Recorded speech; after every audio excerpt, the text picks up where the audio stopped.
Excuse me. Your curtain. Please allow me to help. Help? From you?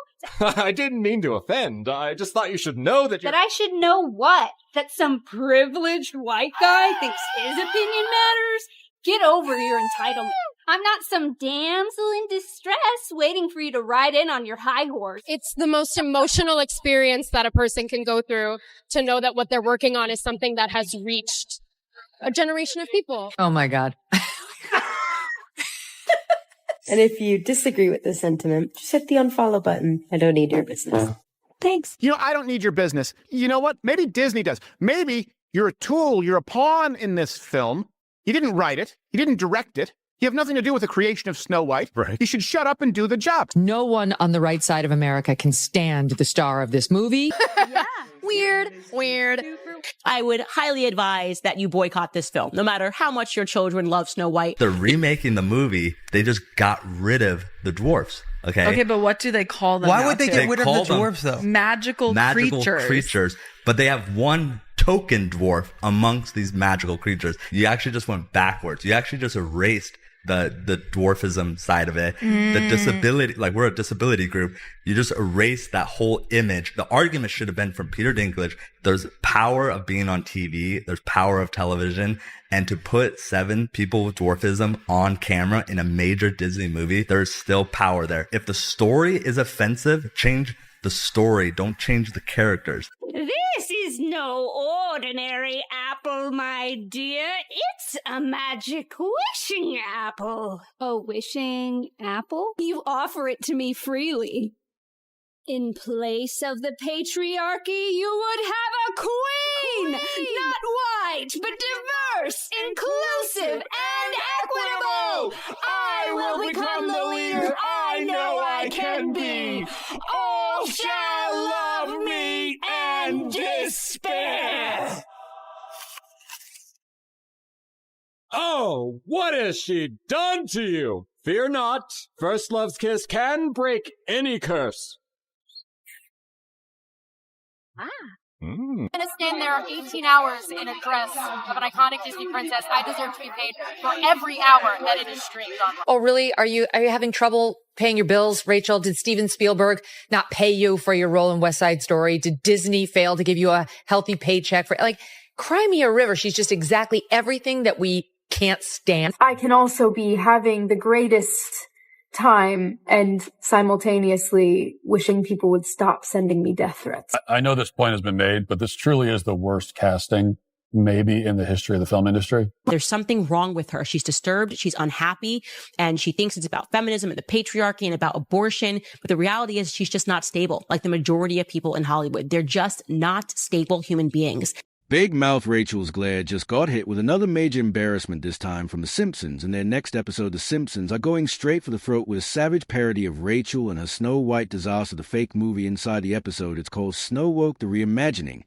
And yes, it's exactly what you think. It is a total mockery of Disney's failed attempt to modernize a classic Rachel Zegler's already drowning in bad headlines fan. Hate and box office shame. It got destroyed at the box office. Here's the box office numbers. The Minecraft movie made $60 million on Saturday.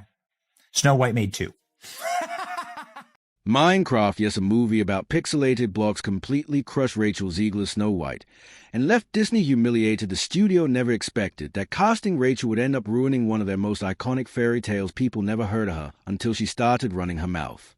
And I can only hope that despite my flaws and despite my cracks and my breaks, and there are many of them, that at every premiere and everything I do, people will wait in line to see. However, theaters were empty. People filmed themselves walking into showings where they were literally the only ones there. I am walking into Snow White, 2 p.m., now seating. Let's see how empty it is. I hope it's off the woke we go. I hope. Sound like I hear a couple of people.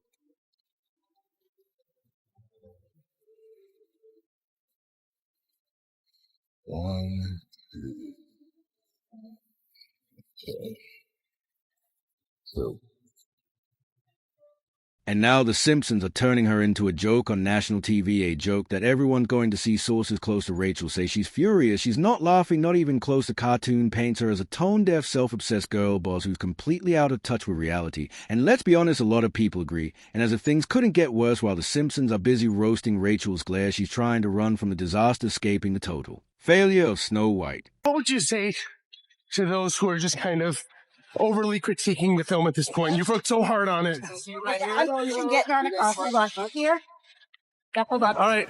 Rachel Zegler has suddenly gone completely silent just days after Disney reportedly asked her to pay up for the total disaster that was Snow White. The actress who's been at the center of massive controversy has now vanished from the spotlight. No interviews, no social media, nothing. The producers, far left-wing activists in Hollywood, are turning on her, and Disney has canceled all of Rachel Zegler's appearances on their media platforms. Kind of tough. People are like, oh wow, Snow White flopped. Who is surprised? You cast arguably the least genuine, most out of touch, and disliked person in her industry, and her industry is Hollywood. And the bad guy is Gal Gadot. This is exactly what critics have been saying for months, and now Rachel's glare, already drowning in bad press, is getting dragged by The Simpsons, one of the most legendary shows on TV. Let's be real, this might be her most embarrassing moment yet. We all basically knew that Snow White was going to be a massive failure at the box office because of Rachel Zegler's controversial statements. I mean, you know, the original cartoon came out in 1937, and very evidently so. There is a big focus on her love story. With a guy who literally stalks her. Yeah. Weird. Super weird. So we didn't do that this time. To understand how we got here, you have to rewind to what was once a Cinderella story in the making. Rachel's glare was Hollywood's next breakout star after her critically acclaimed performance in West Side Story. She was cast as a lead in Disney's live-action Snow White. It should have been her biggest moment. But almost as soon as the project was announced, things started spiraling, not from the movie itself, but from the discourse surrounding it. Rachel's interviews quickly became the center of attention. Rachel Zegler just keeps making things worse with the Walt Disney Company. The more that she tries to defend this movie, the more that she tries to spew her agenda onto the general public, it's only making matters worse. Not just for Bob Iger, but for whatever is left of the image of Disney as a whole. Behind the scenes, you guys know as well as I do that those executives like Spielberg are looking at that saying, Rachel Zegler can F right off. Rather than focusing on the legacy of the character or her excitement to take on such a beloved role, her sound bites lean heavily into criticism of the original film in one now viral clip.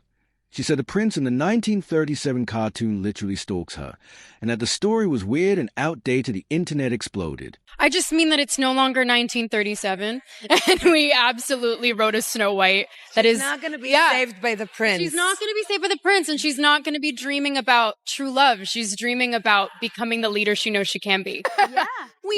Weird. For many fans, it wasn't just a take. It felt like she was mocking the very foundation of the classic she was being paid to represent. I just want to tell you guys about a incredible movie that just came out, Snow White. Wow. I just got to tell you, best movie I've seen in years, and there have been some really, really good films lately. Madam Web, Rebel Moon Part 1, that movie, that transgender one with the Mexican drug lord. But Snow White blows them all away. Chat, this movie has everything. Horrifying, CGI, little people, check. A feminist princess who don't need no man, double check. Diddy dance party at the end. Double Diddy check. All this to say, go see Snow White right now. The new one. Not that old stupid one where the princess gets saved by some good, upstanding guy. The backlash kept growing, especially as more interview clips popped up online. Some people called her bold and modern, but to most, Snow White came off as arrogant, disrespectful, and completely out of touch. Did the dwarfs make it or no? Well, the CGI dwarfs did. Of course, that goes back to the original controversy where Peter Dinklage, a very talented little person actor, said, why are we doing that? We've hired a Latina actress to be Snow White. That's progressive. But you're going to hire little people to play the dwarfs? That just seems like a step backwards. And then, of course, Disney instantly buckled and said, okay, we're going to add magical creatures. Then they got even crazier and they decided that the dwarves in Snow White weren't woke enough, okay? You're replacing jobs that people could have as little people. Okay. Snow White and the Seven Dwarfs, it's for dwarfs, you know? The phrase girl boss Snow White started trending online, and not in a good way. Suddenly everything Rachel said was being picked apart. Every quote, every red carpet interview, every public appearance sparked more backlash. Instead of excitement, fans felt like the magic of Snow White was disappearing right in front of them. But one moment made things even worse. Our awkward dynamic with co-star Gal Gadot during press events and award shows. People couldn't help but notice the strange body language between them, and at the Oscars it was impossible to ignore. They've been in a full meltdown about this girl for a couple of years now, and how they had her tweet out like a little, yay, Snow White, can't wait, so excited, I love to play her. And she did it and got like millions of views, and they were like, good job, Rachel. And then she, like, minutes later followed it up with, and never forget, free Palestine. And isn't her co-star Jewish? Yes, Gal Gadot, whatever. I mean, what? Yeah. Wow. They tried, they flew an executive, one of the producers, out to go visit personally with Rachel Zegler to say, could you please take that down? Because we understand you can have your political views, but those aren't really helpful while you're trying to build an audience for a movie. Maybe you could save them for like your diary and your friends, but like maybe not, maybe just take the tweet down. And she wouldn't. But my name is Gal, and I'm Jewish. And we have had enough of Jew hatred. Please welcome Rachel Zegler and Gal Gadot.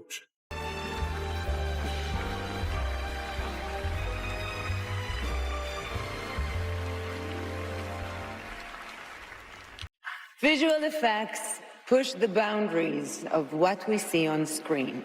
Their work makes the impossible seem possible. With breathtaking ambition, they create magic that wraps its arms around our wildest imaginations.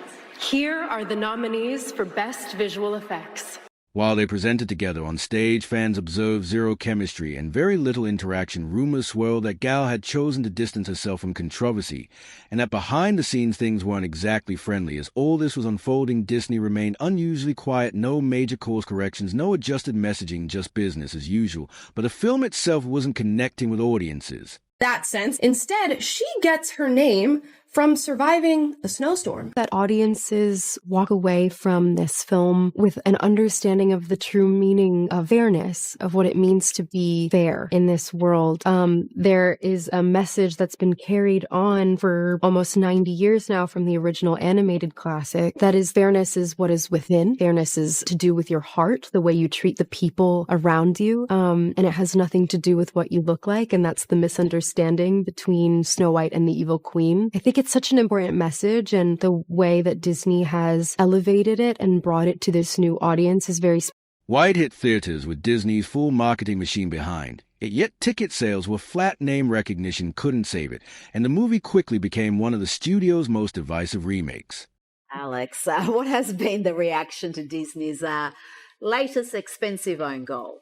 Well, the reaction has been absolutely horrible. It is the worst box office from a Disney live action remake that they've ever done. I mean, they're projected to lose between 200 and 400 million on this.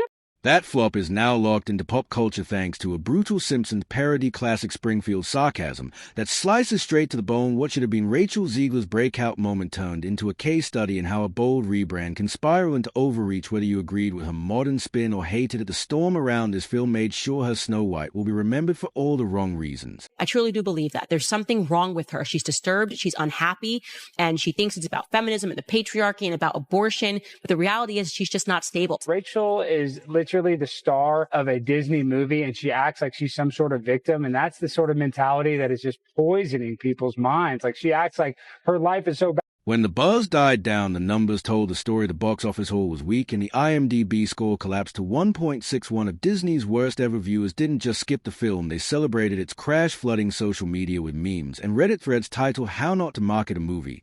Then things got weirder. A fake OnlyFans account using an AI image of Rachel went viral in hours. It was phony, yet thousands believed it proved her public image had slipped so far that even an absurd rumor felt plausible.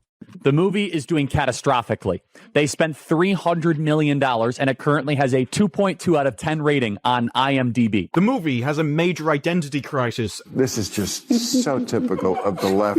The progressives always finding a way to find their way back to doing something not progressive. It's got extra musical numbers that are incredibly unnecessary that really add to that runtime. And let me go ahead and let you know that they're absolutely atrocious. Disney deleted Someday My Prince Will Come and made a modernized feminist alternative. I sat through the whole thing. This was really bad. It was extremely leftist on every political dimension: racial politics, sexual politics, class politics, regime politics. Its narrative was cowardly. It was just...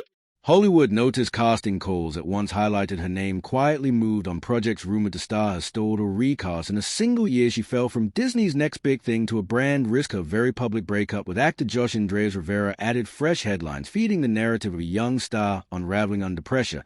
And just as the dust began to settle, The Simpsons struck their episode Snow Woke. The reimagining features Rachel Zedhu. Bans princes, lectures, villagers, and watches her movie bomb in an empty theater before melting down on Crust of the Clown show. When Springfield turns you into a punchline you cross from celebrity to spectacle, there's still time for a comeback Hollywood love redemption arc. But the climb is steep. Box office disaster, public backlash, and studio silence have cracked Rachel's image wide open. Now the world is watching to see whether she can glue the pieces back together or if that yellow skin satire just wrote the final line of her fairy tale